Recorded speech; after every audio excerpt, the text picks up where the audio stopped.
kita banyak belajar ya tentang mengenal Tuhan ya. Sebetulnya temanya itu satu ya semua.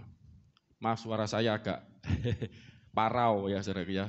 Nah, Natal kemarin berapa hari latihan aja sudah semangat suaranya.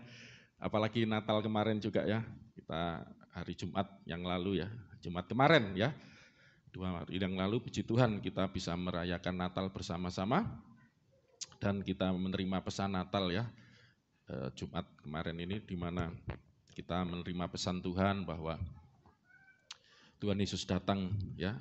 Kita diingatkan tujuan Tuhan Yesus datang ke dunia ya. Yaitu untuk apa saudaraku? Masih ingat? Tujuan Tuhan Yesus datang ke dunia untuk apa? Menyelamatkan umatnya. Itu saudaraku ya, sudah saya jelaskan kenapa kok dikatakan menyelamatkan umatnya. Karena Tuhan Yesus bukan nabi biasa ya. Kalau nabi enggak punya umat. Ya, nabi itu umatnya itu umat Tuhan ya. Nabi Musa, Yeskiel, Yesaya, mereka adalah pengantaranya Tuhan untuk menyampaikan wahyu atau firman Tuhan kepada umat Allah, bukan umat mereka ya, jangan salah. Nabi tidak punya umat, tetapi ternyata Yesus waktu datang ke dunia oleh berita malaikat Gabriel datang ya menyatakan bahwa Yesus datang ini lahir ke dunia ya, baik datang kepada mimpinya Yusuf maupun kepada Maria, karena mereka waktu itu terkejut, kaget sudah saya sampaikan hari Jumat kemarin ya, karena mereka baru bertunangan kok sudah hamil, mengandung gitu ya. Akhirnya malaikat datang berbicara pada Yusuf, di Matius itu ya kepada Yusuf, di Lukas kepada Maria, juga di situ mengatakan bahwa bayi yang lahir ini dari Roh Kudus. Amin saudaraku, yang lahir itu dari Roh Kudus oleh kuasa Allah. Makanya lahir dan disebut kudus, ya, karena dari Roh Kudus, dari Allah yang kudus, disebut kudus. Dan kenapa lahir ke dunia? Untuk menggenapi janji Tuhan ya tentang Mesias yang akan menyelamatkan manusia. Bahkan di situ dikatakan menyelamatkan umatnya. Ya, itu ada rahasia, ada misteri di situ. Kenapa Yesus datang ke dunia dikatakan bukan hanya menyelamatkan dunia, tapi umatnya. Karena Yesus itu adalah Allah dalam rupa manusia. Amin saudaraku, itu yang diimani oleh kekristenan, oleh Alkitab ya. Makanya kita terus belajar supaya Anda jangan hanya percaya karena kata pendeta. Anda percaya hanya karena ikut-ikutan, tetapi Anda percaya mengerti karena ngerti sendiri ya, belajar sendiri, tahu dan diterangi Roh Kudus ya oleh Roh Allah yang menerangi kita, karena Alkitab katakan tidak ada seorang pun yang bisa membaca Alkitab ngerti ya kalau bukan diterangi oleh Roh Kudus ya. Makanya kalau Anda diterangi Roh Kudus, Anda akan mengerti akan pewahyuan dari Allah ya yang menyatakan bahwa Allah datang ke dunia dalam rupa manusia dalam Yesus Kristus. Kita akan lanjutkan ya lebih mendalam lagi. Sebetulnya apa yang saya ajarkan ini sudah mau mencapai mencapai sasarannya ya, karena memang tujuan saya kan menjelaskan tentang Allah ya, dalam hal ini tentu saja Allah yang disembah orang Kristen adalah Allah yang Tritunggal, saudaraku, Allah yang apa? Tritunggal. Saya sudah jelaskan berkali-kali ya. Dan rencananya, rancangannya dan karyanya sekaligus ya kita belajar, dan terutama dari Rasul Petrus. Ya, surat Rasul Petrus. Dan ini adalah ajaran Rasul Petrus. Untuk apa? Saya sudah jelaskan di awal-awal itu, beberapa khotbah sebelumnya, tujuan yang utamanya, tujuannya adalah supaya jemaat Tuhan di tempat ini khususnya, saudaraku ya, umat Tuhan pada umumnya tidak terombang-ambing oleh rupa-rupa angin pengajaran, tidak terombang-ambing oleh berbagai pendapat yang ada di sekitar Anda ya.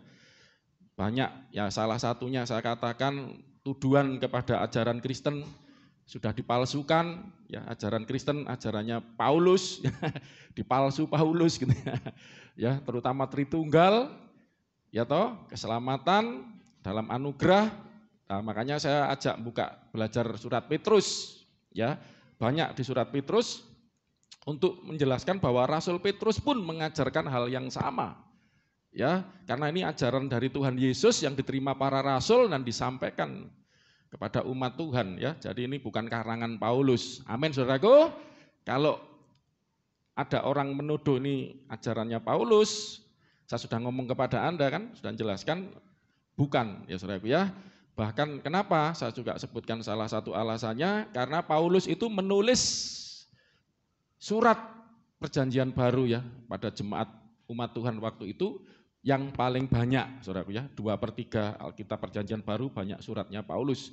Itulah kenapa banyak orang menuduh ini ajarannya Paulus. Saya ngomong begini supaya Anda mantep gitu ya di dalam kekristenan. Ya, jadi kita akan, dan ini kita akan sampai kepada sasarannya ya. Kita akan belajar tentang Allah, mengenal Allah, terutama Tritunggal ya, seperti diajarkan Rasul Petrus, dan karyanya tentu saja. Karena Allah Tritunggal itu sebetulnya, kenapa orang Kristen menyebut Allah itu Allah Tritunggal gitu loh. Itu adalah ketika Allah mewahyukan dirinya, menyatakan dirinya berkarya, ya, bekerja atau melakukan karya ilahinya itu di dalam 3 hipostasis bahasa Yunaninya. Dalam 3 wujud, 3 pribadi, 3 hipostasis sehingga orang Kristen melihat.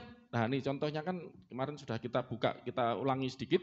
Nanti kita akan menyimpulkan konklusi 1 Petrus ya, pasal 1 ayat kedua. Dari sini udah kelihatan dari salam pembukaannya Rasul Petrus menyebutkan ada 3 pribadi yang ilahi ya, atau 3 yang ilahi saudaraku ya. Ada 3 yang ilahi. Memang di Alkitab tidak disebutkan ada kata Tritunggal, tetapi ada 3 yang ilahi yang berkarya gitu loh saudaraku. Dan itu adalah Allah gitu loh. Ya. Ya, kita lihat ini ya. Tapi sebelum di sini orang Kristen mula-mula itu adalah orang Yahudi. Saudara harus tahu itu dulu ya. Saya pelan-pelan dulu. Jadi orang Kristen mula-mula, bahkan para rasul, itu adalah orang apa saudaraku? Orang Yahudi. Ya 12 rasul itu kan orang Yahudi. Yudas mati diganti Matias.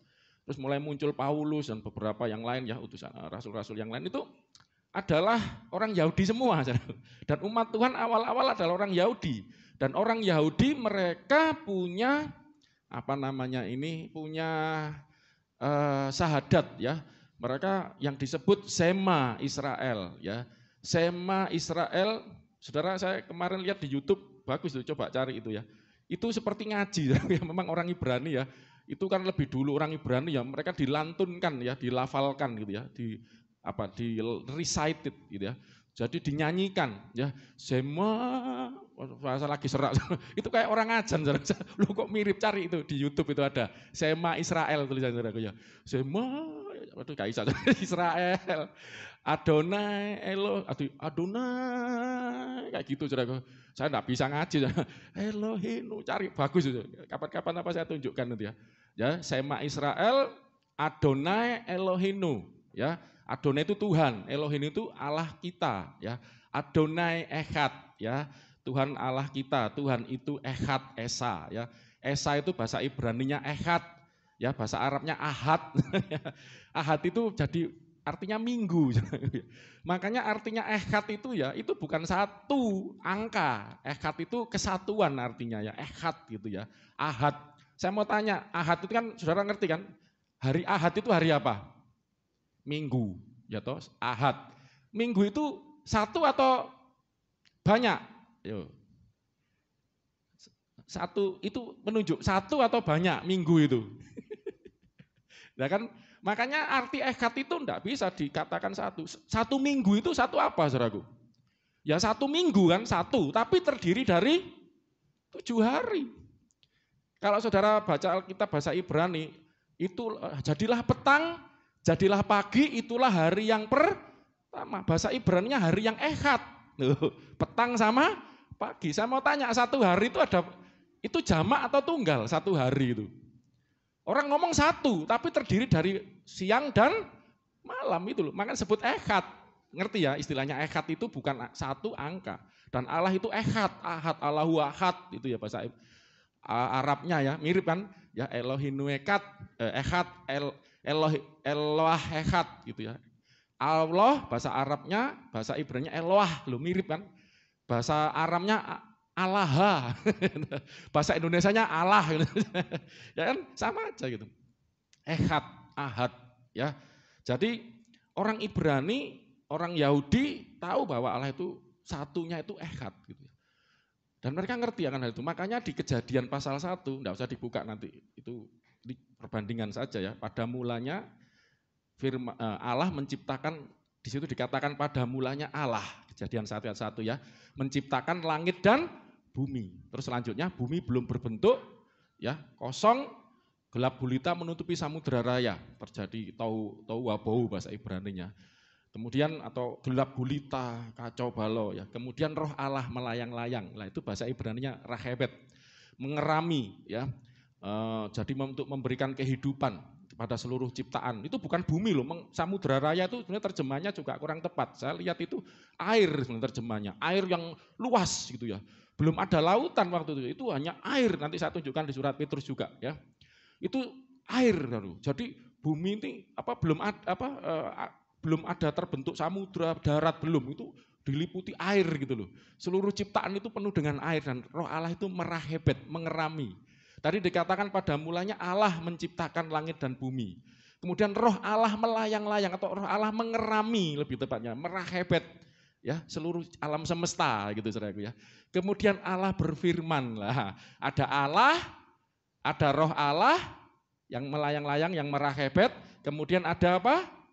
Firman. Itu sudah gambaran sebenarnya saudaraku ya. Ada Allah yang kita sebut Bapa, kemudian ada roh Allah yang melayang-layang atau merakebet, mengerami seluruh ciptaan, ada firman. Wah, dafar Elohim. Gitu.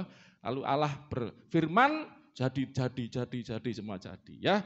Nah, jadi orang Yahudi itu tidak mungkin menyembah 3 Allah. Ya.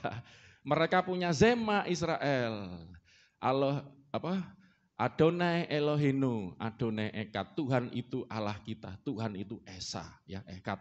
Nah, kemudian kalau ada pernyataan 3 yang ilahi, ini bukan berarti ada 3 Allah, ya, tapi ada 3 karya ilahi yang dikerjakan oleh Allah yang satu, ya, Bapa melalui firman-Nya, saya sudah ngajarin, dan melalui rohnya, itu yang kadang-kadang disalah mengerti, oh ada 3, ya, lah.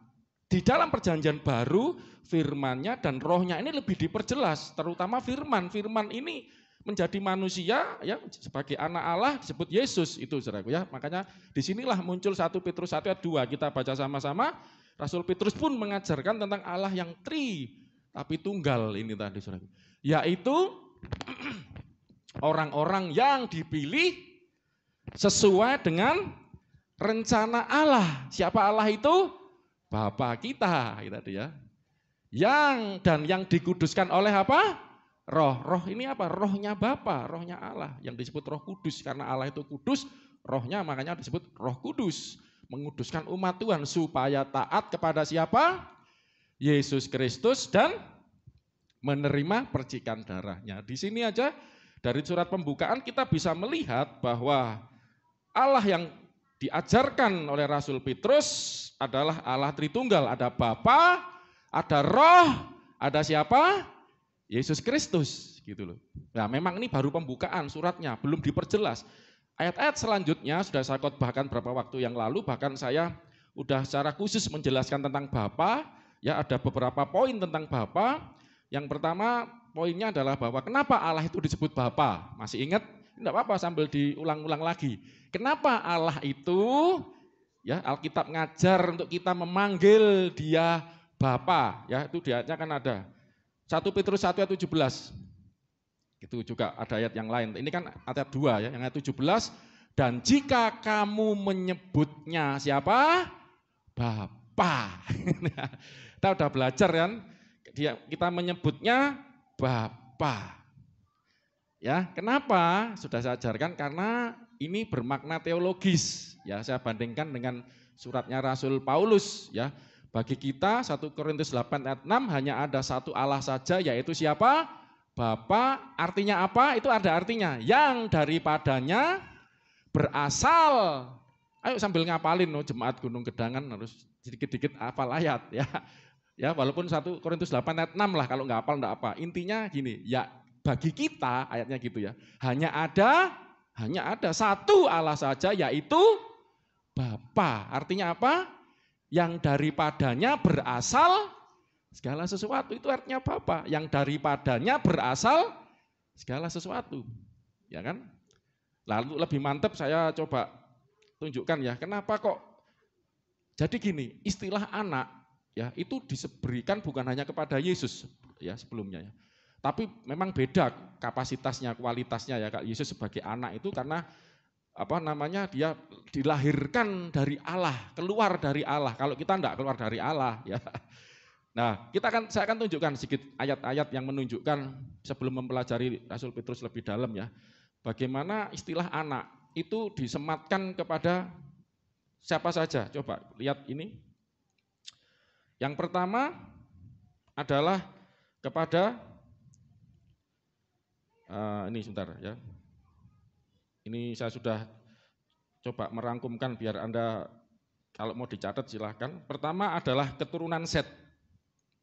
Kejadian 6 ayat 2. Kejadian 6 ayat 2. Ini pembukaan dulu sebelum masuk ke Rasul Petrus supaya Anda punya gambaran ya, karena saya sudah sampaikan kan waktu Rasul Petrus menuliskan suratnya di surat yang kedua bahwa sebetulnya tujuan membuat surat itu untuk mengingatkan ya apa yang sudah diajarkan ya para nabi-nabi sebelumnya, yaitu berarti nabi-nabi sebelumnya itu yang dimaksud kitab perjanjian lama. Nabi-nabi sebelumnya ya, Taurat ya, Zabur dan kitab para nabi ya. Makanya ini termasuk kitab yang sebelumnya. Jadi Rasul Petrus mengingatkan saja. Nah, jadi jemaat mula-mula ini Alkitabnya belum seperti kita, lengkap perjanjian lama, perjanjian baru. Mereka hanya perjanjian lama saja gitu loh ya. Mereka punya seperti perjanjian lama saja. Dan di situ dikatakan Kejadian ayat 2, 1, 2, 3. Dikatakan apa? Maka anak-anak Allah melihat bahwa anak-anak perempuan manusia itu cantik-cantik, lalu ini terjadi kawin, disebut anak-anak Allah dengan anak-anak perempuan manusia. Ya tadi situ dikatakan. Kok ada anak-anak Allah, ada anak-anak manusia. Yang disebut anak-anak Allah ini kalau sudah teliti baca itu keturunannya Z. Ya, Set.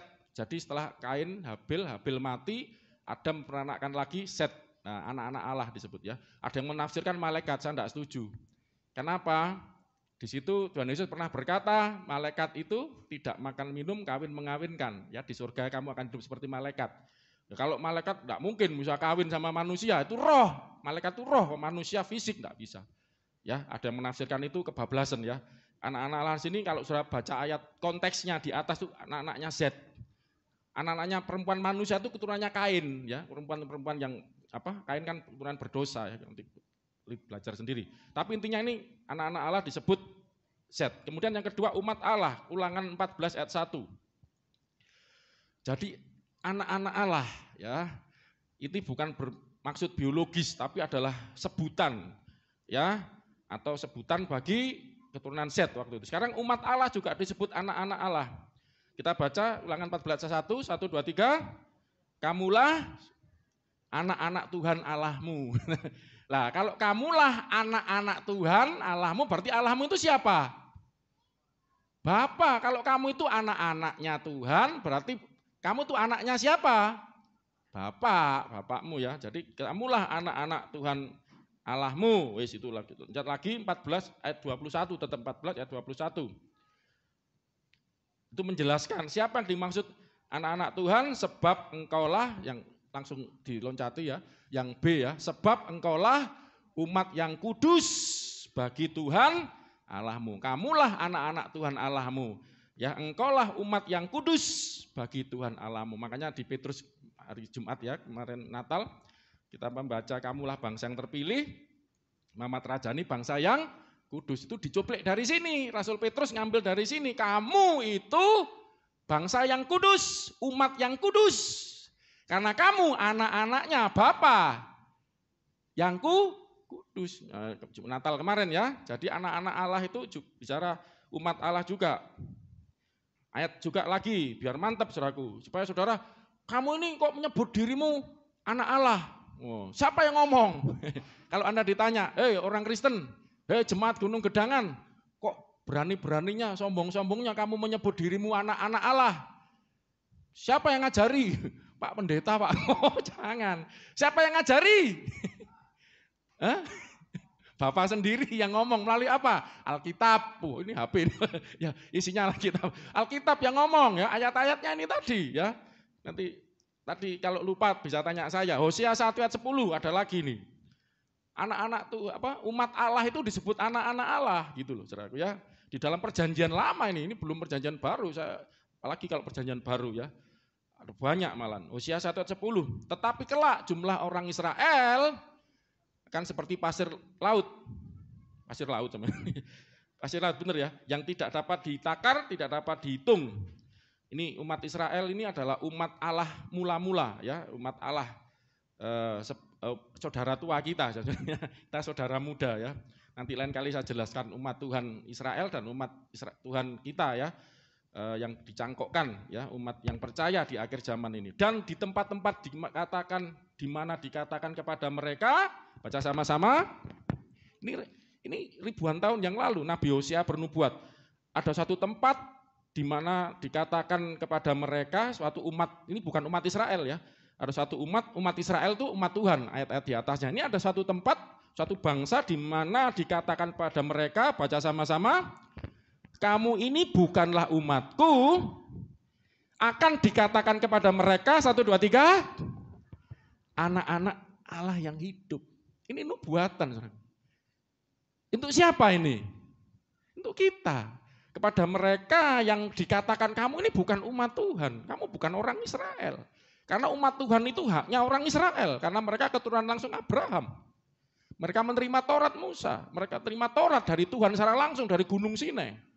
Dipanggil, saudaraku, enggak ada loh umat yang seperti itu, ketemu Tuhannya langsung dibawa ke Gunung Sinai, Tuhan menyatakan kemuliaan, terus menurunkan 2 loh batu ditulis dengan jari-jarinya Tuhan. Ya apa saudaraku? Ditulis dengan jarinya 2 loh batu itu loh. Sampai seperti itu umat Tuhan, dan mereka dengar suara saja sih, enggak tahu ngomong apa, seperti kayak gemuruh, ya gempa bumi, ada suara kilat sabung menyambung, waduh sampai rasanya mau mati. Sudah pernah saya khotbah itu kan saudara ya. Ada umat mana di dunia ini yang pernah ngalami berjumpa dengan Sang Pencipta itu seperti itu? Enggak ada. Umat Israel. Lah itu disebut anak-anaknya. Lah kita yang kepada mereka yang di tempat di mana dikatakan kamu bukan umat Tuhan, akan dikatakan anak-anak Allah yang hidup. Ini kan suatu nubuatan.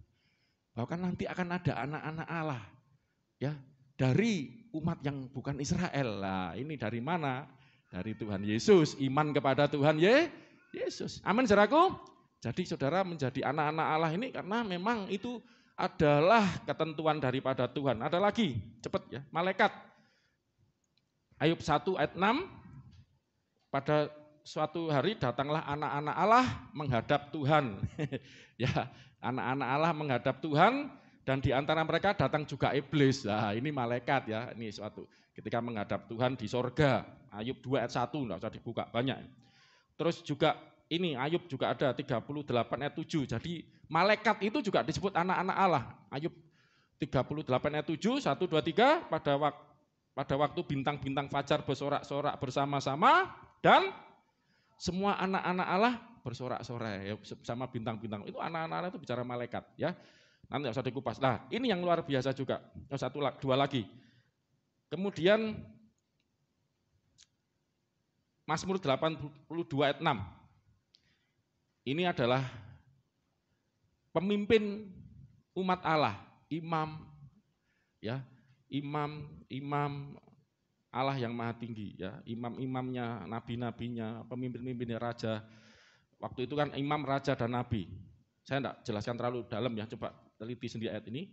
Mazmur 82 ayat 6, 1, 2, 3. Aku sendiri telah berfirman, kamu adalah Allah dan anak-anak yang maha tinggi kamu sekalian. Nanti konteksnya itu bicara pemimpin umat Allah. Ya, baca sendiri, tidak ada waktu.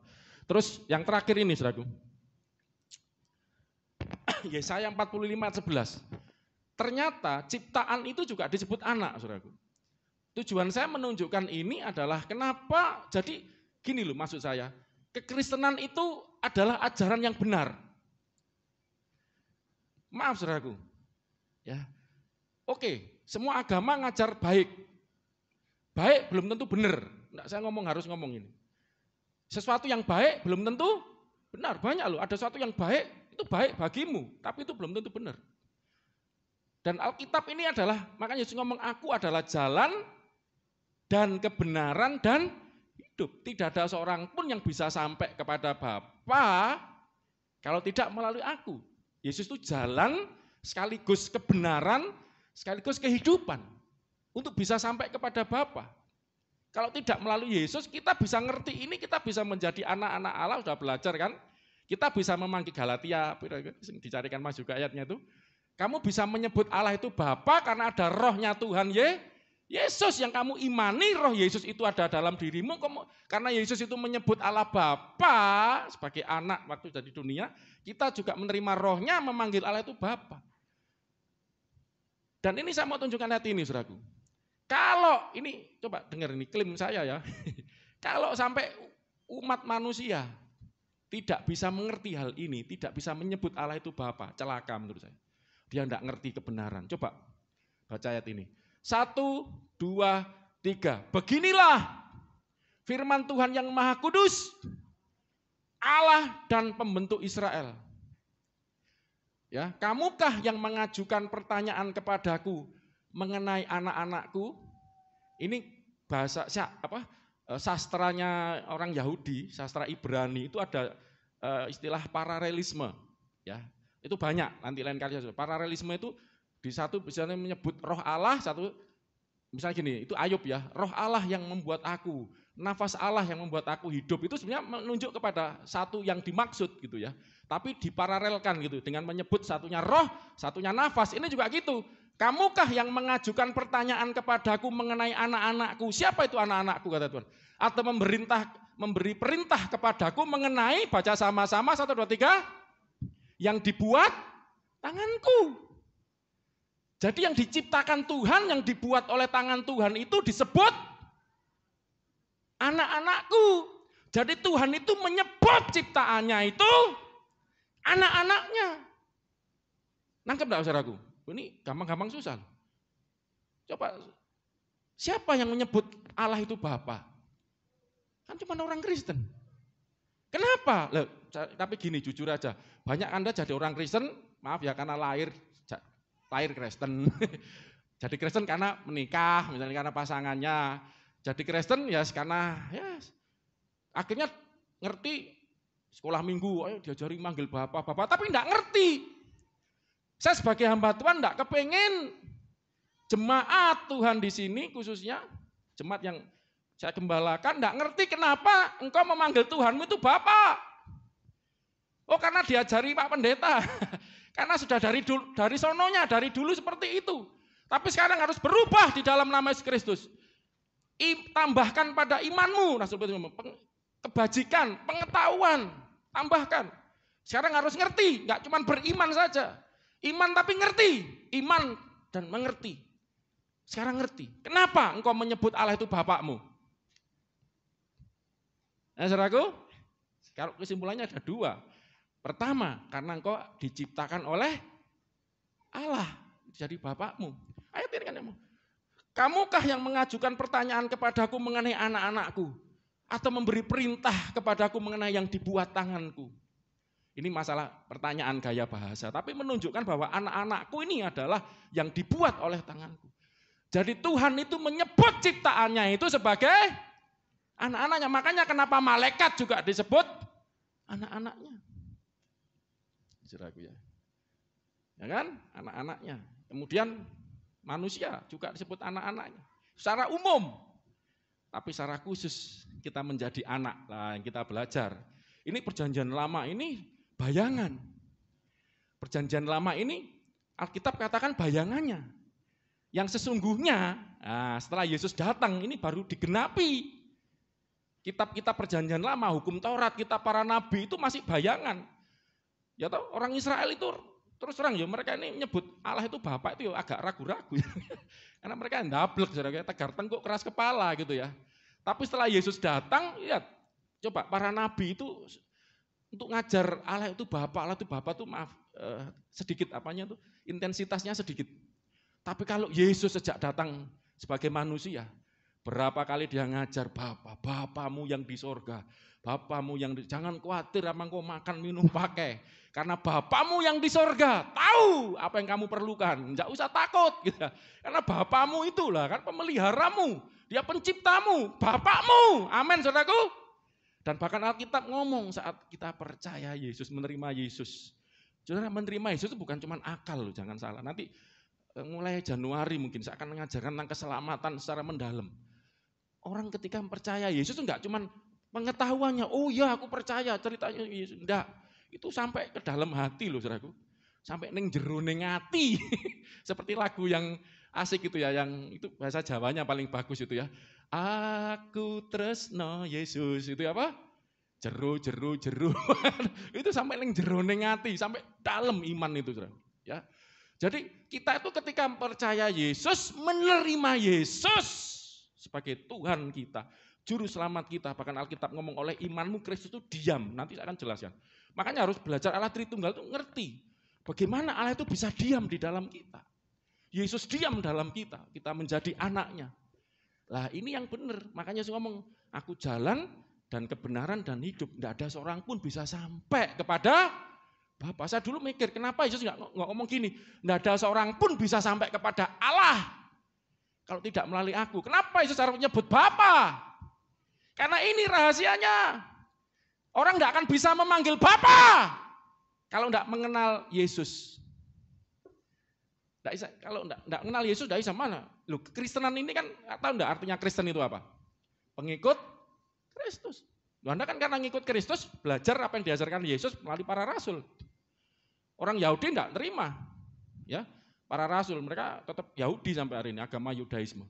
Mereka masih, yang dibaca perjanjian lama, belum mendapat terang perjanjian baru, tidak ngerti.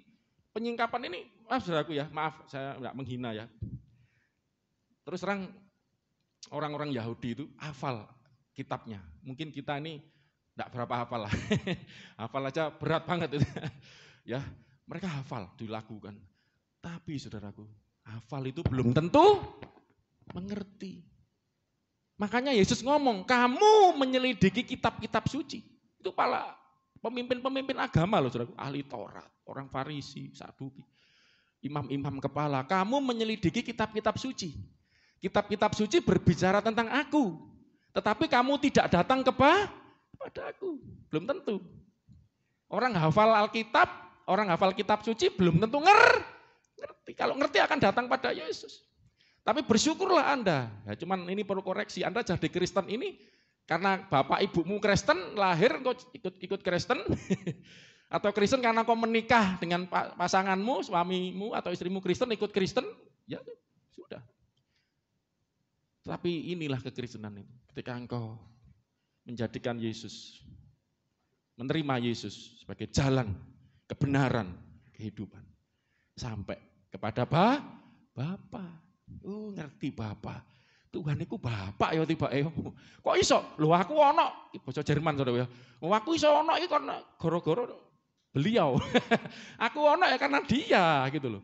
Aku bisa ono ini karena dia. Lo kan melewat bapak ibumu. Iya nek gak ambek Tuhan yang mengaruniakan tidak lahir. Saya ini udah berusaha bertahun-tahun.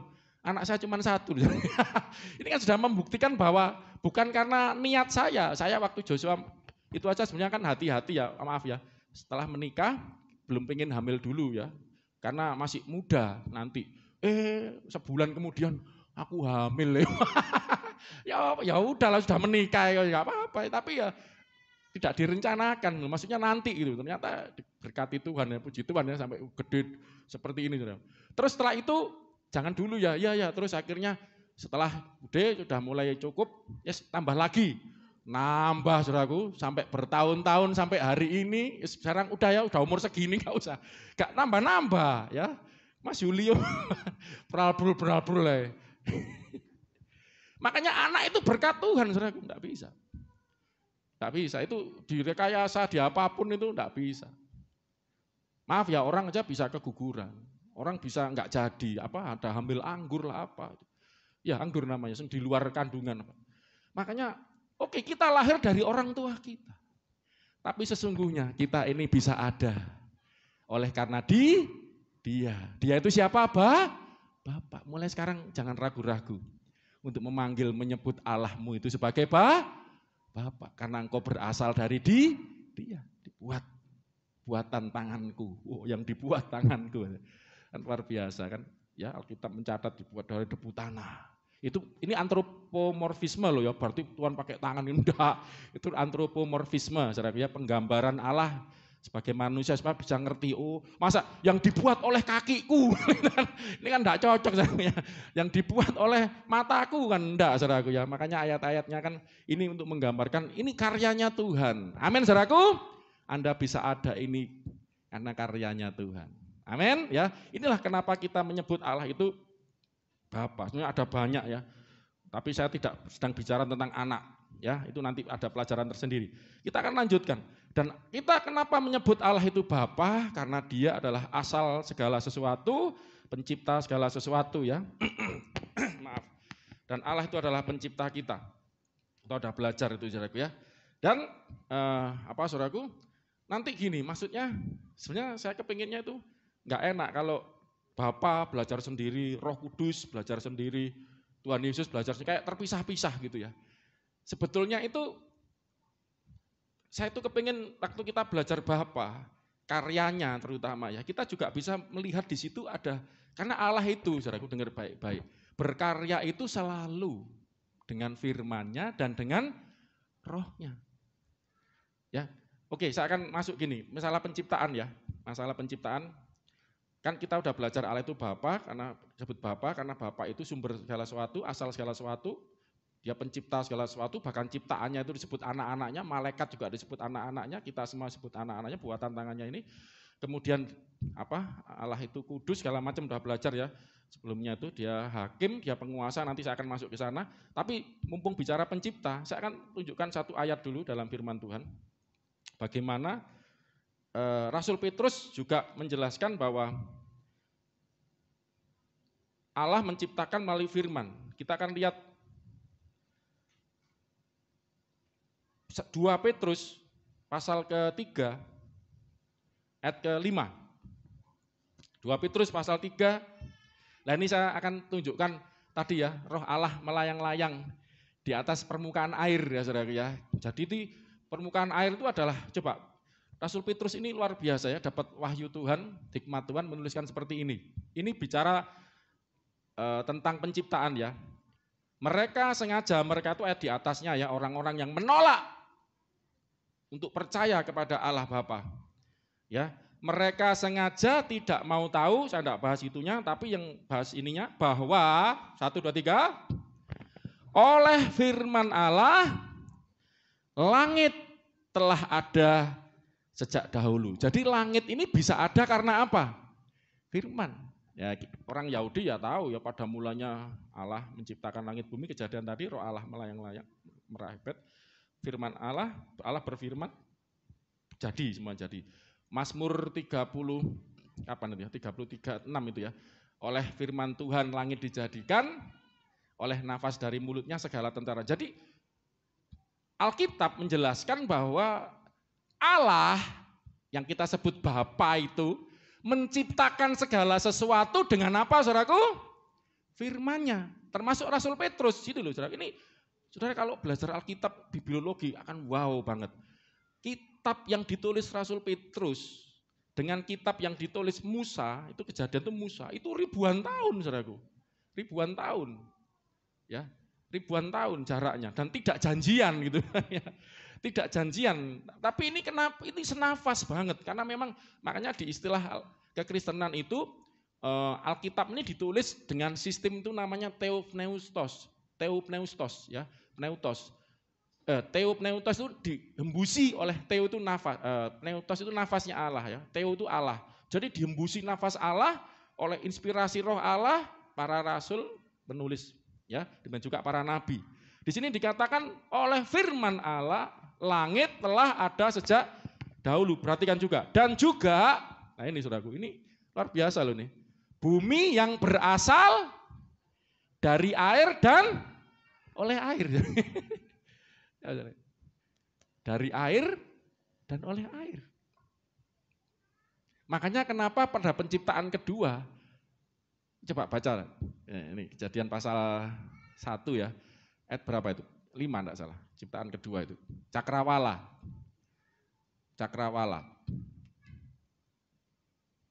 Ayat 6. 1, 2, 3. Berfirmanlah Allah, jadilah cakrawala di tengah segala air untuk memisahkan. Coba. Saudara teliti enggak baca penciptaan? Enggak. Air dari air. Coba ayat 7 terus. Maka Allah menjadikan cakrawala pembatas itu ya, bahasa Yunani stero apa itu, pembatas itu. Dan ia yang memisahkan air yang ada di bawah cakrawala itu, pembatasnya ini, dan air yang ada di atas. Saya ulangi lagi coba. Nggak pernah tahu belajar ini kan, mendalam ini. Coba ayat 6 tadi, ayat 6. Suara saya kok pas serak lagi. Berfirmanlah Allah, jadilah nih hari kedua ya, penciptaan kedua. Cakrawala. Itu pembatas namanya.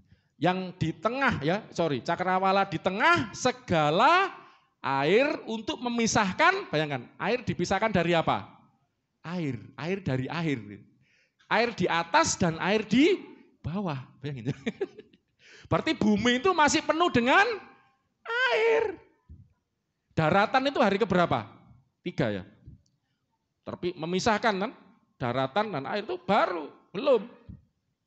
Ya, makanya ini dari sini ayatnya. Coba kembali ke Petrus ya, 2 Petrus 3 tadi. Ayat yang kelima ya. Bumi berasal dari air dan oleh air. Kan awalnya air. Ya kan? Enggak bahas itu. Ayat 6. Ada ini tentang kebinasaan apa? Air bah. Dan bahwa oleh air itu juga bumi yang dahulu ini dalam saudaraku. Saya sebenarnya enggak mau bahas ini tapi enggak apa-apa lah, sudah terlanjur ke sini ya. Dan bahwa oleh air itu bumi, baca sama-sama, yang dahulu telah binasa dimusnahkan oleh, ini zaman apa saudaraku? Zaman Nuh. Coba pikir ya. Orang ilmu pengetahuan, sains bangga ya, kadang-kadang sombong, hati-hati. Ya, ilmu pengetahuan itu tetap kalah dengan ilmunya Tuhan ya saudaraku ya. Coba gini, hujan itu terjadi secara ilmu pengetahuan karena apa saudaraku? Penguapan kan? Ya tahu penguapan. Enggak tahu namanya apalah ini. Kan yang sekolah air menguap. Terus ngumpul di awan. Saudara harus bedakan, yang dimaksud bukan air ini loh. Wah, itu air ini air penguapan, nanti ngumpul jadi awan yang padat. Padat toh, kalau lama-lama padat nanti saking banyaknya air mengembun, terus akhirnya jadi mendung, terus lama-lama hujan. Air bah, apakah seperti itu? Oh, no. Makanya ayat ini ngomong, bumi yang dahulu telah dipisah oleh air itu.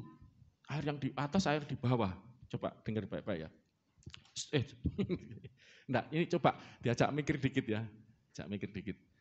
Saudara, kalau saudara tahu enggak air bah itu zaman Nuh berapa lama hujan yang turun itu? 40 hari, 40 malam. Secara logika ya, bisa enggak? Penguapan, hujan kan? Terus waktu hujan itu matahari itu tertutup awan enggak saudaraku? Tertutup awan kan, ya berkurang kan panasnya. Sehingga terjadi hujan. Terus kalau hujannya habis, terus jadi panas, apakah langsung hujan? Kan enggak penguapan, nunggu besoknya atau apa gitu kan. Tapi bayangkan ini 40 hari, 40 malam, hujannya deres banget, enggak berhenti-berhenti. Saudara pikir apakah hujan hasil penguapan? No. Ini ada air di atas, ada air di bawah. Muncrat. Bukan air muncrat saya. Loh ini oleh air ini bumi dimusnahkan waktu itu karena dosa ya. Tapi disuruh buat bahtera kan, Nuh. Saudaraku ya, selamat dari bahtera itu. Ini ayat ini saya tidak mau jelaskan supaya Anda ngerti bahwa ini mujizat Tuhan, kuasa Tuhan. Itu bukan hasil penguapan itu saudaraku ya. Oke, ayat 7. Nah, saya akan tunjukkan nanti. Tetapi oleh firman itu, jadi firman itu yang menjadikan langit. Bahkan menjadikan bumi yang berasal dari air tadi. Tentu saja segala sesuatu ini ada karena, jadi gini, sebelum bumi dijadikan, Tuhan itu sudah menciptakan dulu, ya, apa namanya ini, alam roh ya, surga, malaikat. Ya, bahkan waktu bumi diciptakan, Kejadian pasal 1 ayat 1 itu belum berbentuk, bulat kosong, penuh dengan air ya, samudra dikatakan ditutupi air. Itu ya diciptakan oleh firman semua, ya.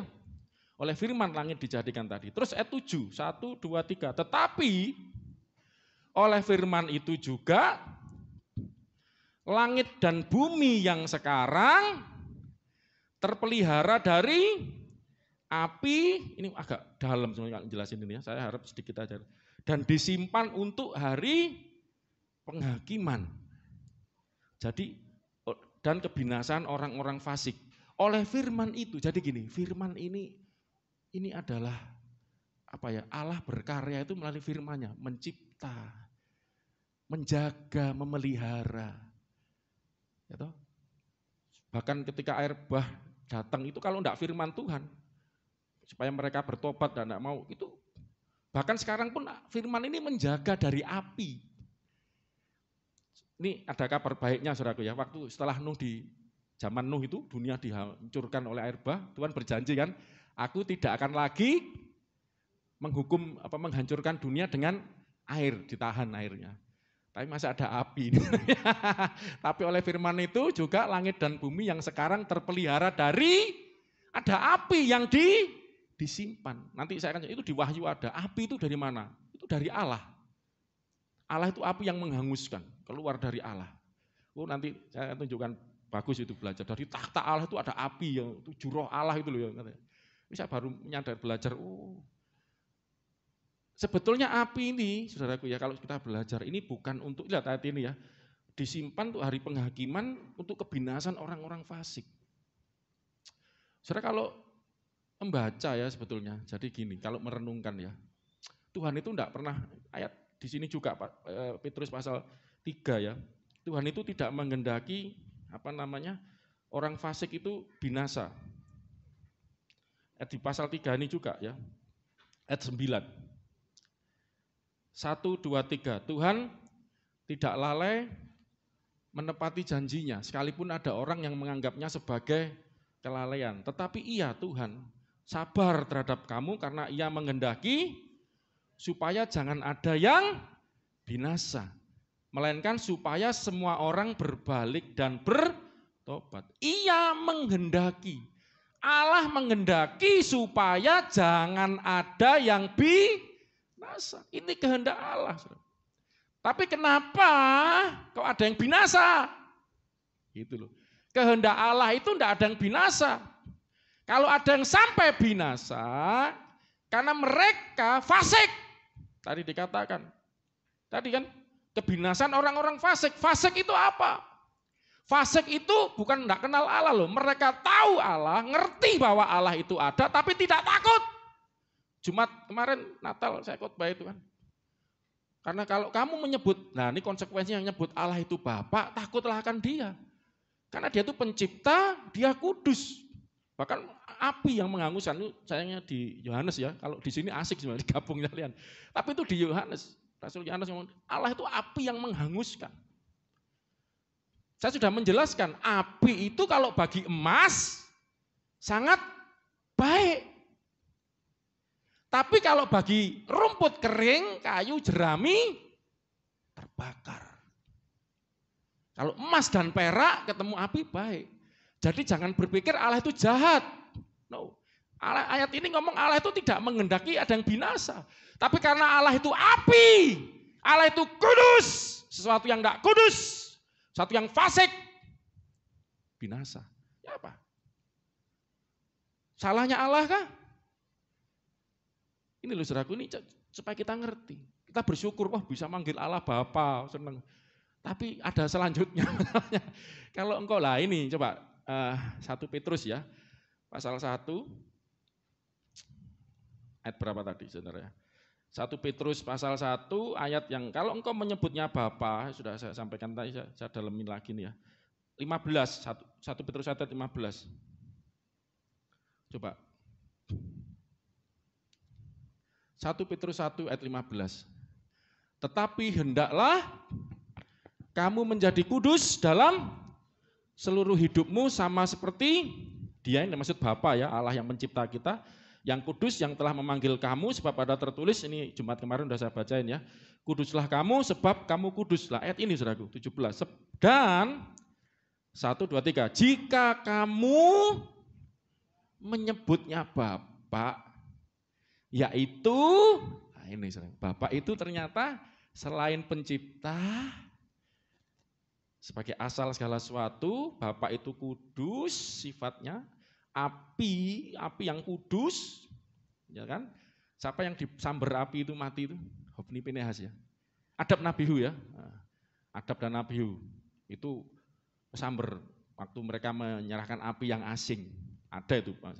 Itu kenapa? Karena Allah itu api yang kudus. Mereka imam tapi enggak layak melayani, mereka melayani kesamber apinya Allah, api yang kudus. Bukan salahnya Allah karena api ini api yang kudus.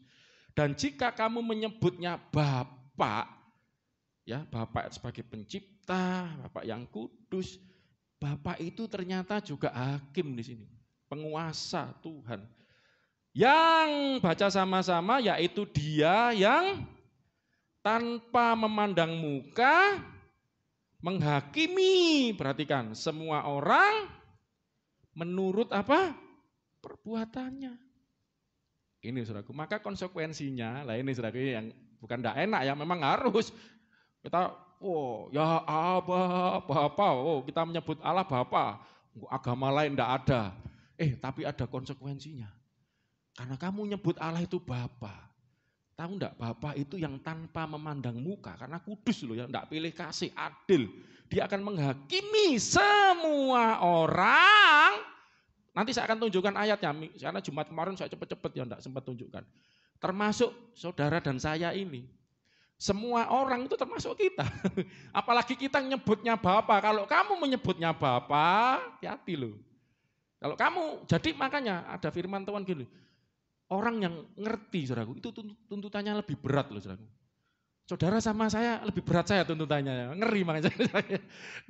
ya, makanya ya Rasul Yakobus ngomong, jangan ada yang mau disebut guru, jangan mau menggurui orang, hati-hati. Karena apa? Kalau kamu sebut guru, ya itu hukumannya lebih berat, ya karena kamu bisa ngajari, tapi tidak bisa melakukan. Orang Jawa bilang gajah dibelangkoni, iso khotbah, gak iso ngelangkoni lah ini. Makanya jangan gampang menggurui. Sok ya, makanya kamu gitu aja. Hati-hati kamu. Ukuran yang kamu ukurkan kepada orang akan diukurkan kepadamu. Lah Bapa ini, jadi gini, orang Kristen itu tidak pernah diajar menghakimi. Jangan kamu menghakimi siapapun. Karena penghakiman itu haknya tuh Tuhan. Kita tidak boleh menghakimi. Yang boleh menghakimi itu hanya Tuhan. Karena Dia ini Bapa, sumber segala sesuatu, asal segala sesuatu, pencipta. Semua itu anak-anaknya, Dia yang berhak menghakimi. Dia bukan cuma Bapa, Dia penguasa. Sudah saya tunjukkan hari Jumat ya, Dia Tuhan. Bahkan Dia hakim, Dia akan menghakimi semua orang menurut perbuatannya, termasuk kita yang memanggilnya Bapa ini. Ya. Maka di situ dikatakan 1, 2, 3, hendaklah kamu kamu hidup dalam ketakutan selama kamu menumpang di dunia ini. Takut Tuhan maksudnya. Bukan ketakutan ini khawatir cemas dengan corona, bukan ya. Ketakutan ini dalam arti takut Tuhan, artinya bicara Bapa yang menghakimi tanpa memandang muka. Tidak peduli siapapun. Coba saya tunjukkan ayatnya. Dan penghakiman itu dimulai dari mana? 1 Petrus 4 ayat 17. 1 Petrus 4 ayat 17. Coba saudaraku, ini Jumat kemarin sempat saya singgung, tapi ayatnya karena cepat-cepat enggak sempat saya bukakan ya. Kita akan lihat sama-sama ayat ini. Ini baru belajar Bapak aja, gak habis-habis ini. 1 Petrus 4 ayat 17, 1, 2, 3. Karena sekarang telah tiba saatnya penghakiman dimulai. Waduh saudaraku. Karena Bapa itu selain pencipta, Dia juga hakim. Karena Dia kudus, ya, Dia api yang menghanguskan, tidak bisa. Dengan yang tidak kudus itu tidak bisa. Makanya keselamatan itu muncul dari situ, saudaraku. Ya. Karena ada kekudusan Allah, ya, ada api yang kudus dari Allah. Terbukti siapa tadi kamu Nadab Abihu ya, mati itu imam loh, itu bukan jemaat biasa, itu imam lagi melayani kesamber but. Karena tidak layak, bayangin. Di Kisah Para Rasul juga ada, itu ada 2 orang, Ananias dan Safira. Itu bohong, ya. Padahal mereka itu enggak berbuat jahat yang bagaimana lah pemikiran kita ya. Mereka itu bawa persembahan, ngomong ini hasil penjualan rumah kami. Rasul Petrus yang terima. Apakah betul ini semua? Ya ini semua ngomongnya, padahal enggak semua. Yang dikasih cuma sebagian. Kadang secara logika kita sudah punya rumah dijual, dipersembahkan kepada Tuhan, ngomongnya seluruhnya, padahal itu dipersembahkan tapi enggak seluruhnya. Cuman salah ngomong atau apa gitu. Istilahnya kan secara pikiran sederhana kita, tapi Petrus ngomong kamu telah berdusta kepada Allah gitu ya. Akhirnya mati saudaraku, walaupun enggak kelihatan apinya tapi pedot. Istrinya datang, enggak ngerti barusan suaminya digotong orang. Ditanya sama Petrus, benarkah ini hasil semua penjualanmu? Benar. Kamu enggak takut Tuhan, ini tadi suamimu, setelah ini kamu digotong juga, langsung semua. Saya enggak bisa bayangkan kalau itu terjadi sekarang saudaraku ya. Di sini ambulan sudah di luar semua ya, betul. Karena saya mau tanya, di sini ada yang enggak pernah bohong? Halo? Ada yang enggak pernah bohong di sini? Bohong sama istrinya, bohong sama suaminya. Bohong, bisa digotong semua saudaraku ya. Makanya ya saya nakut-nakutilah. Ini supaya Anda ngerti bahwa saudaraku, nanti saya akan jelaskan kenapa Ananias Safira terjadi hal seperti itu, ya, panjang nanti. Tapi ini baca sama-sama, sekarang telah tiba saatnya penghakiman dimulai. Baca sama-sama, dan pada rumah Allah sendiri, yang dimaksud rumah Allah ini bukan gedungnya. Gedung ini kalau kita pulang kosong sudah, ya gedung gereja. Tapi rumah Allah ini maksudnya 1 Korintus 3:6, tidak tahukah kamu bahwa tubuhmu adalah bait Allah. Karena roh Allah diam dalam kamu. Kita ini yang dimaksud, jemaat Tuhan. Ya. Pada rumah Allah sendiri, baca sama-sama, 1, 2, 3, yang harus keberapa? Pertama-tama dihakimi. Makanya saya katakan, kalau kita kepingin melihat dunia ini baik, tidak ada lagi korupsi, tidak ada lagi percabulan, tidak lagi dosa-dosa yang mengerikan itu harus dimulai dari rumah Tuhan. Saya akan ngomong hari Jumat kemarin kan, kalau di gereja masih ada percabulan, maaf di gereja masih ada homoseksual, lesbianisme, LGBT, serakah, tamak, ya kan. Di gereja penuh dengan Yesus ngomong, kamu jadikan rumah Bapakku sarang penyamun. Waktu itu Yesus kenapa marah ngobrak-ngabrik bait Allah waktu itu? Kamu jadikan rumah Bapakku ini sarang penyamun. Yesus menghakimi, dia berhak menghakimi. Jadi yang berhak menghakimi itu hanya Allah, Tuhan Yesus. Hakim yang adil, Imam Mahdi. Kita tidak berhak menghakimi, kita yang dihakimi. Gitu. Dan pertama kali dihakimi itu kita dulu. Pendetanya dulu. Pendetanya dulu, makanya saya ngomong gini yang ngeri-ngeri sedap saudaraku ya. Ya apa? Saya tadi sharing-sharing sama Mas Yuga ya sebelum kita ibadah. Saya lagi cerita, ya ada yang saya mau layani, saya ada yang mau injili, tapi ya apa? Ini sudah, maaf saudara, sebenarnya tinggal sedikit udah percaya Yesus, ada. Ya kalau saya sebut saudara bisa buktikan, Mas Wadi, tukang saya itu sudah tinggal sedikit, udah datang suami istri minta doa, mendengar Yesus.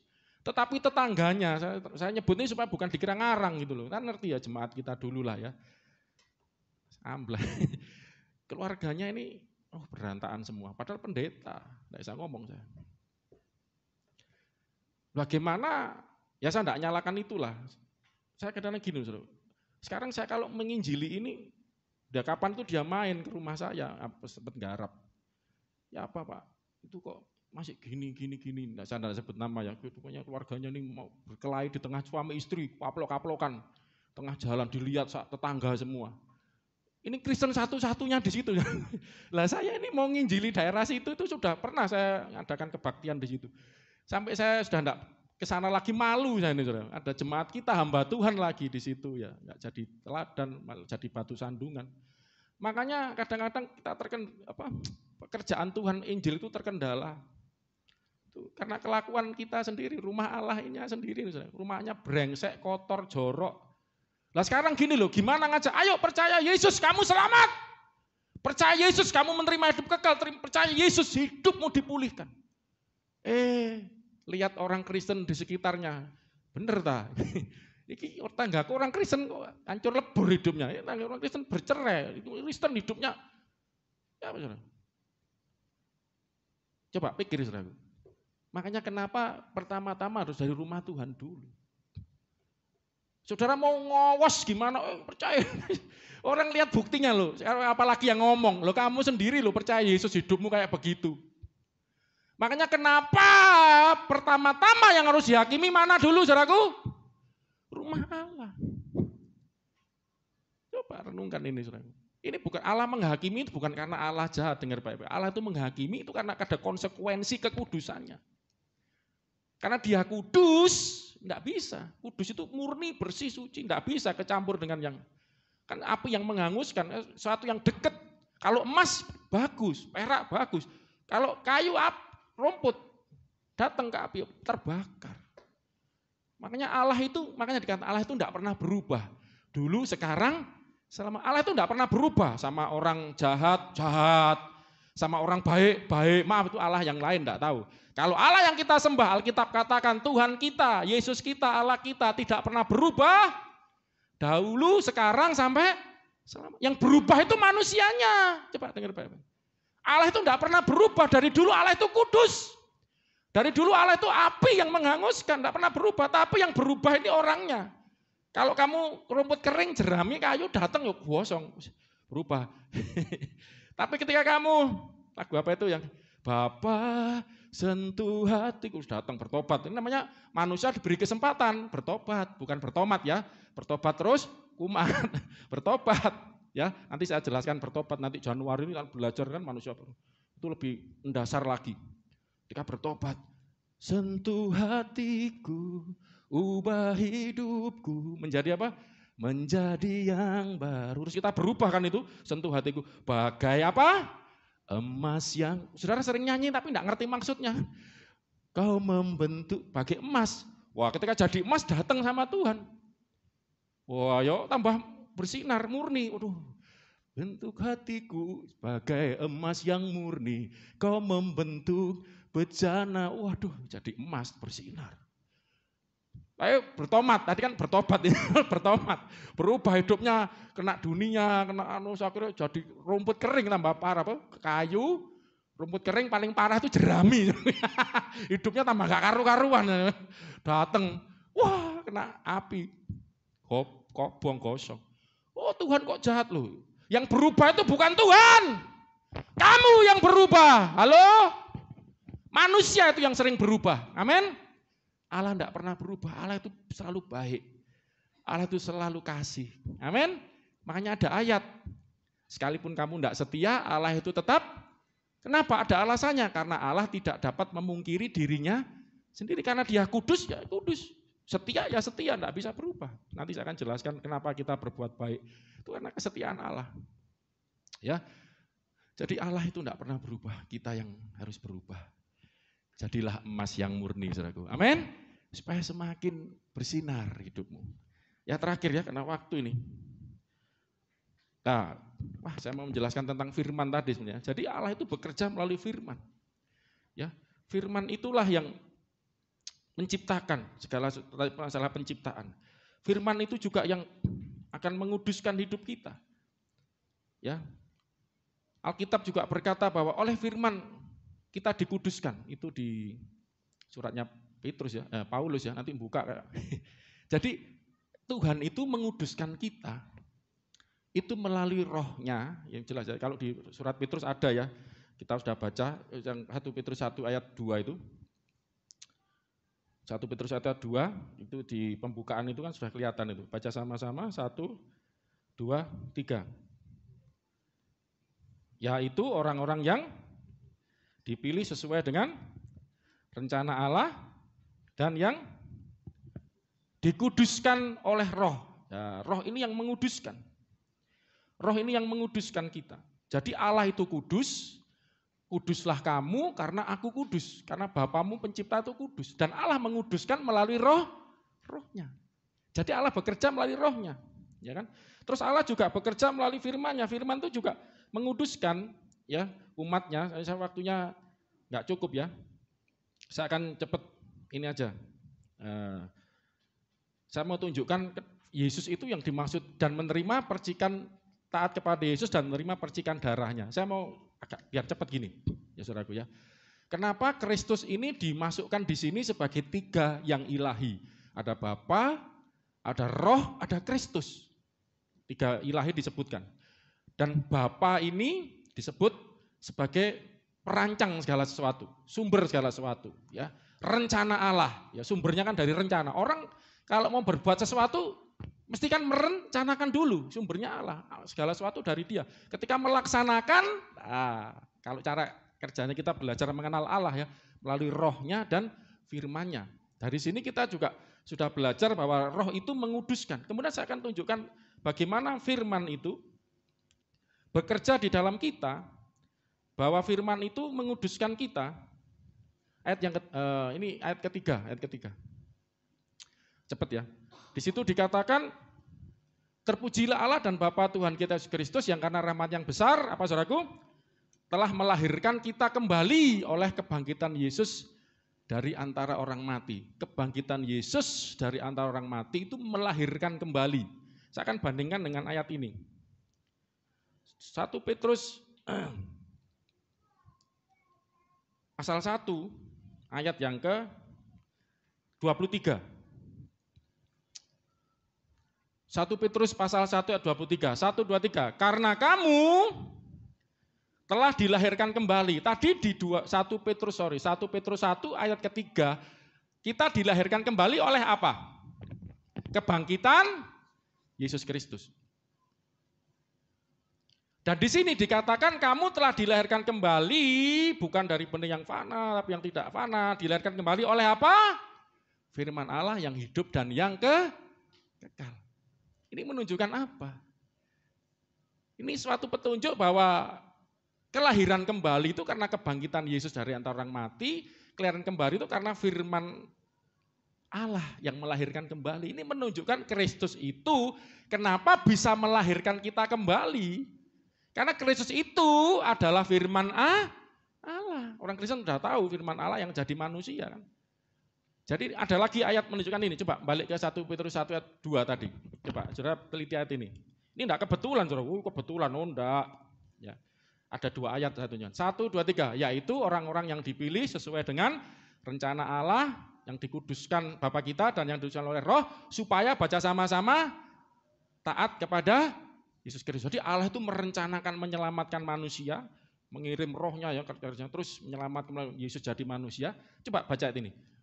Allah ini bekerja melalui Roh-Nya, ya, menguduskan oleh Roh-Nya supaya kita ini umatnya, baca sama-sama 1, 2, 3, taat kepada siapa? Pada Kristus. Coba bandingkan dengan 1 Petrus 2 ayat 8. Ini tentang orang yang tidak taat. Mereka tersandung padanya, baca sama-sama, karena mereka tidak taat kepada siapa? Firman Allah. Tadi kita disuruh taat kepada siapa? Kristus. Ayat ini sebenarnya konteks di atasnya itu orang-orang yang tidak mau percaya Yesus. Orang-orang, karena ayat itu bicara tentang batu penjuru itu, saudaraku, batu penjuru yang dibuang tukang bangunan itu, baca itu. Petrus mengambil ayat itu ya, yang ditolak yang dibuang tukang bangunan dipilih Allah ya untuk menyelamatkan, singkat cerita begitu. Yang percaya kepadanya tidak akan dipermalukan, ayatnya gitu. Singkat cerita gini, orang yang menolak Yesus di sini disamakan dengan orang yang menolak firman.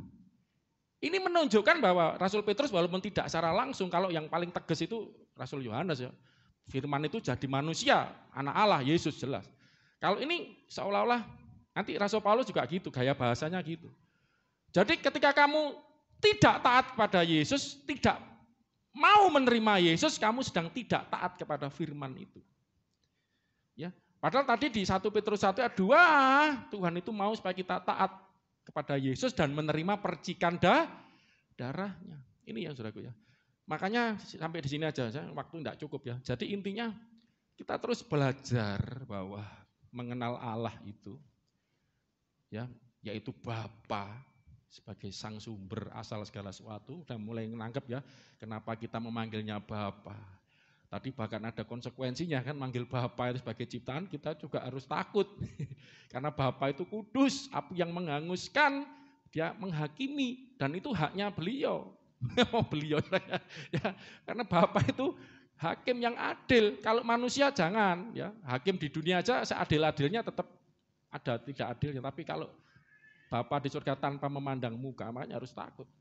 Takut kepada Bapa, hormat, maksudnya takut itu hormat. Terus perintahnya Bapa, rencananya Bapa, karyanya Bapa, ya melalui rohnya, melalui firmannya, kita terus belajar. Ya sayang roh ini tidak sempat menjelaskan terlalu dalam. Saya memang mau giring ke firman supaya ya kan Natal kan barusan selesai ini ya perayaannya ya. Tapi bulan Desember ini tetap nuansa-nuansa Natal, nuansa-nuansa Kristusnya mau kita rayakan terus, saudaraku. Amin. Wah, Kristus itu ya. Itu adalah firman Allah yang jadi manusia. Coba saya tutup sambil terus kita berdoa ya. 1 Petrus 1 ayat 2 tadi sampai mantap saudaraku baca. Ini ajarannya Rasul Petrus, ini ajarannya Tuhan Yesus sendiri, ini ajarannya firman Tuhan, Alkitab kepada kita tentang Allah Tritunggal supaya Anda ngerti bahwa Allah kita menyatakan dirinya ya di dalam 3 yang ilahi untuk menyelamatkan kita. Bangkit berdiri, tim Joshua masuk, kita maju, kita akan berdoa bersama-sama. Kita baca sama-sama, 1, 2 sambil bangkit berdiri, 2, 3, yaitu saudara dan saya adalah orang-orang yang dipilih sesuai dengan rencana Allah. Siapa Allah itu? Panggil Allah itu siapa? Bapa kita, kalau ini kan kita, sekarang Bapakku. 1, 2, 3, Allah itu Bapakku. Dan yang dikuduskan, saudara dikuduskan oleh Roh. Supaya taat kepada siapa? Yesus Kristus. Ya toh, kalau Anda percaya Yesus, taat pada Yesus berarti Anda taat, tadi kita belajar ya, pada firman Allah yang telah melahirkan kembali. Taat itu taat kepada firman Allah. Tadi kita sudah belajar, orang yang menolak firman berarti tidak taat kepada Yesus. Orang yang tidak menerima Yesus juga berarti tidak menerima firman-Nya Allah. Tapi kita bersyukur bahwa kita adalah orang-orang yang taat kepada Yesus Kristus untuk menerima percikan darahnya, penebusan dosa, pengampunan dosa. Amin, saudaraku. Kita diampuni dosa kita disucikan, dikuduskan. Dan kita dapat datang dengan penuh keberanian, kata firman Tuhan. Datang kepada Bapa di sorga. Karena kita anak-anaknya. Bapa itu baik, sekalipun dia kudus, dia hakim, tapi dia mau menyelamatkan. Khotbah hari Jumat kemarin, saudara. Dia tidak menginginkan seorang pun binasa. Makanya firman terus diberitakan, supaya Anda taat kepada Kristus, taat kepada firman-Nya, menerima Kristus dalam hidupmu, karena tanpa Kristus diam di dalam hatimu, tanpa firman itu diam di dalam hatimu, tidak akan ada kelahiran kembali. Hari Minggu nanti tahun baru ya, kita akan ibadah lagi. Kita belajar tahun yang baru, hidup yang baru. Ada benih dari sorga yang akan ditaburkan dalam hidupmu, yaitu benih firman yang kekal itu. Kita akan mendalami terus dan alami terus pembaruan dari Tuhan dalam hidupmu. Kita mau datang kepada Tuhan sebelum kita akhiri ibadah kita. Haleluya, haleluya. Terima kasih Tuhan. Bapa, sentuh hatiku, ubah hidupku menjadi yang baru. Bagai, ini kerinduan kita, emas yang murni, kau membentuk bencana hatiku. Bapa, ajarku mengerti sebuah kasih yang selalu memberi, bagai air mengalir yang tiada pernah berhenti. Sekali lagi, Bapa sentuh hatiku. Bapa, kita berdoa sebelum kita akhiri ibadah kita. Kita mau tadi bentuk dijadikan ciptaan baru, manusia yang baru, dibentuk menjadi emas, emas yang Kau membentuk bencana hatiku, oh Bapa. Allah tetap sama. Allah tidak berubah. Allah adalah kasih. Allah adalah kudus. Oh haleluya. Allah juga api yang menghanguskan. Tapi sebenarnya kita tidak perlu takut akan penghakiman Allah. Alkitab berkata, barang siapa takut, dia tidak sempurna di dalam kasih. Barang siapa takut, dia ada di bawah penghukuman. Haleluya. Bapa. Tapi saudara, bukanlah orang-orang yang dihukum. Memang penghakiman dimulai dari rumah Tuhan. Tuhan mau membentuk kita. Tuhan mau menjadikan kita ciptaan baru, manusia baru, makhluk yang baru. Tuhan mau engkau jadi emas. Jangan mengeluh, saudaraku. Kalau ada nyala api yang membakar kamu, apinya Tuhan membakar engkau. Yohanes Pembaptis katakan, aku membaptis kamu dengan air. Tetapi dia akan membaptis kamu, Yesus Kristus, dengan Roh Kudus dan dengan api. Yang selalu siapkan dirimu, saudaraku. Dijadikan emas. Dijadikan emas. Dibaptis dalam api. Dibersihkan dari kotoran-kotoran dosa, kotoran-kotoran dunia ini. Bapa, biar melalui bulan Natal ini, bulan Desember, bulan kedatangan Kristus, kelahiran Kristus ke dunia sebagai manusia, kita memperingati. Jumat kemarin saya sudah khotbah, Yesus datang untuk menyelamatkan. Yesus datang untuk menyelamatkan kita. Karena Allah sebagai pencipta, Tuhan, penguasa, dia juga harus jadi hakim. Karena dia kudus, dia api yang menghanguskan. Yang punya hak, satu-satunya yang berhak menghakimi.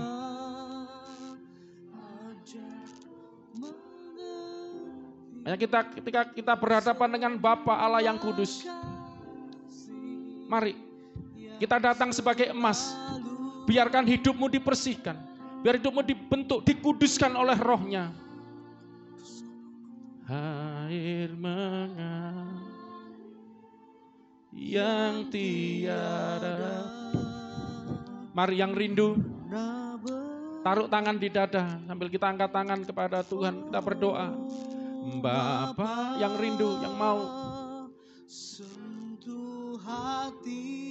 Tidak usah takut. Engkau anaknya. Alkitab mengajar Bapa mana yang tidak mengajar anaknya. Dia mengajar karena mengasihi. Barang siapa yang kukasihi, kutegur dan kuhajar. Karena Tuhan mengasihi kita. Tuhan tidak mau kita binasa. Jangankan kita, orang fasik aja binasa, Tuhan tidak menghendaki. Tuhan mau kita semua diselamatkan. Terlebih-lebih umatnya. Tapi karena Allah itu suci, kudus, kita datang kepada Dia. Izinkan Bapa menguduskan hidupmu, membersihkan hidupmu, menjamah hidupmu. Bagai air mengalir. Jamah kami, jamah. Hamba-Mu berdoa buat setiap anak-anak-Mu yang mengangkat tangan, meletakkan tangan di dadanya sambil berdoa sekali lagi. Bapa, serukan, sentuh hati, oh jamahku Tuhan, jamah kami Bapa. Oleh Roh Kudus-Mu, oleh firman Kudus-Mu akan melahirkan kembali hati nurani kami. Oh ya rala masiki narala maso, inarala masiki rala malam. Oh apa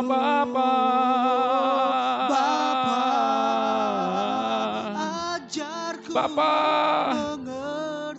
segala kepahitan, dengki, iri, kebencian, keserakaan, yang kecemaran dibakar dengan apinya Tuhan saat ini, dibersihkan. Karena dari rumah Allah yang pertama-tama harus dihakimi. Mari berikan dirimu untuk dihakimi oleh Allah di dalam kekudusannya, supaya dapat bagian dalam kekudusannya. Sekali lagi, oh Aba ya Bapa, Aba, sentuh hatiku. Kami mau Tuhan menjadi anak-anak Allah yang kudus. Karena Bapa kami kudus. Bagai emas yang murni, Kau bencana hatiku, oh Bapa, ajarku mengerti sebuah kasih yang selalu. Dan biar kasih Allah tercurah, kasih Allah mengalir dalam hati kita, membasuh hati kita, membersihkan hati kita, yang tiada pernah berhenti, bagai air, bagai air mengalir yang tiada pernah berhenti.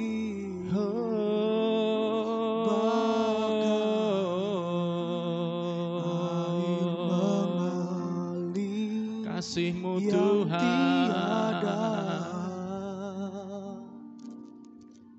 mengalir,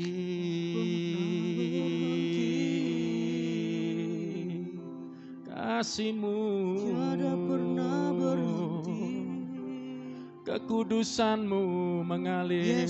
Ayo, kau sebagai anak-anaknya datang kepada Bapakmu. Takutnya takut karena hormat, menghormati, bukan takut karena dihukum, tidak, tapi takut karena hormat, sadar bahwa Dia kudus, Dia pencipta yang kudus, Dia hakim yang adil, Tuhan di atas segala Tuhan, penguasa di atas segalanya. Terima kasih. Dan kau telah dipanggilnya menjadi anak-anaknya. Dia akan membentuk engkau, Dia akan memperbarui hidupmu. Hamba-Mu berdoa Tuhan, memang waktu kami terbatas, tapi hamba-Mu berdoa sungguh-sungguh di dalam nama Tuhan Yesus. Kami yang hari ini mendengar firman-Mu, kami sudah belajar siapa itu Allah, yaitu Bapa, sebagai sumber segala sesuatu, asal segala sesuatu. Bapa, pencipta kami. Dan kami ada, boleh ada karena Engkau ya Bapa, karena kehendak-Mu, karena rancangan-Mu. Terima kasih. Terima kasih Tuhan. Dan kami diingatkan bahwa Bapa itu kudus. Ya Tuhan. Suci, kudus. Ya Tuhan. Sehingga kami ciptaannya, terlebih-lebih kami anak-anaknya, kudus. Amin. Amin. Seperti pencipta kami, Bapa kami yang kudus. Amin. Dan Bapa yang akan menghakimi tanpa memandang muka setiap orang menurut perbuatannya. Dan pertama-tama kami yang lebih dulu dihakimi sebelum dunia ini dihakimi. Tuhan, kami gereja-Mu, rumah-Mu ini Tuhan. Kami berdoa supaya Kau bentuk, Kau jadikan kami emas, perak, batu permata. Bukan seperti kayu, rumput kering atau jerami yang tidak tahan dengan api pengujian. Bawa kami ke next level. Amen. Kehidupan yang lebih lagi. Yes. Jadi manusia baru, jadi manusia rohani, bahkan manusia yang sempurna seperti Yesus. Bawa kami terus bertumbuh Tuhan. Umat-Mu di tempat ini Tuhan. Kami umat-Mu ini Tuhan. Terima kasih buat firman-Mu hari ini. Terima kasih buat rancangan-Mu, terima kasih buat kasih-Mu. Roh Kudus, buat kami mengerti. Ajarku mengerti sebuah, ini semua karena kasih-Mu Tuhan. Engkau tidak mau satupun binasa. Engkau mau kami diselamatkan. Engkau mau kami layak di hadapan-Mu, menerima mahkota kemuliaan-Mu, dimuliakan bersama-sama Engkau dalam kerajaan di akhir zaman nanti. Oh Bapa, ajarku ngerti, sekali lagi, ajarku. Aku berdoa di dalam nama Yesus. Berikan kami ginosko, pengetahuan, pengenalan yang benar akan Allah, mengerti akan kehendak rencana-Mu dan hidup di dalamnya. Air mengalir yang tiada pernah berhenti, bagai air mengalir yang tiada pernah berhenti. Hamba-Mu berdoa buat jemaat-Mu yang setia Tuhan. Mereka di Jumat kemarin Natal datang ke tempat ini, perayaan Natal. Di Sabtu dan hari ini Minggu, mereka datang juga ke tempat ini untuk beribadah. Bahkan yang melayani, yang sudah berjerih lelah, yang mau datang ke tempat ini untuk bersekutu, untuk beribadah, untuk memuji, menyembah Tuhan, bahkan mendengar firman Tuhan. Aku berdoa sebagai hamba-Mu, berdoa di dalam nama Tuhan kami Yesus Kristus. Terima kasih. Dalam nama Bapa, Allah kami di sorga, dan di dalam Roh-Nya yang kudus. Hamba-Mu berdoa bahwa jerih lelah mereka tidak sia-sia. Amin, amin. Bahkan yang mungkin saat ini sedang mendengar dari Instagram Live karena tidak bisa datang ke tempat ini, nanti melihat di tayangan rekaman di YouTube atau Instagram. Mereka yang sungguh-sungguh, yang setia, yang dari awal sampai akhir, dengan tekun beribadah, dengan tekun belajar firman Tuhan, dengan tekun bukan cuma belajar secara pengetahuan, tapi mendengar, menyimpan dalam hati, dan berkomitmen untuk melakukan firman Tuhan, berkomitmen untuk berubah sesuai apa yang diajarkan firman Tuhan. Hamba-Mu berdoa di dalam nama Tuhan Yesus Kristus. Firman-Mu itu hidup Tuhan. Amin, amin. Firman-Mu itu berkuasa. Amin. Firman-Mu itu kuat, strong. Yes. Bahkan lebih tajam dari pedang bermata dua manapun. Amin. Firman-Mu akan sanggup mengubah kehidupan anak-anak-Mu. Firman-Mu akan memberkati kehidupan mereka. Firman-Mu akan berkarya dalam hidup mereka. Ya Tuhan, ya Tuhan. Di dalam nama Yesus. Terima kasih Bapa. Kami bersyukur buat pagi hari ini. Kami mengakhiri ibadah kami. Tapi kasih setia Tuhan tidak pernah berakhir dalam hidup kami. Roh Tuhan tidak akan pernah berhenti menyertai kami. Bahkan bersama-sama dengan kami, bahkan tinggal di dalam kami. Dari sekarang sampai selama-lamanya. Yang percaya Tuhan bersama kita, Immanuel, katakan sama-sama. Amin. Amin. Selamat hari Minggu, Tuhan Yesus memberkati saudara semua. Haleluya, haleluya, amin.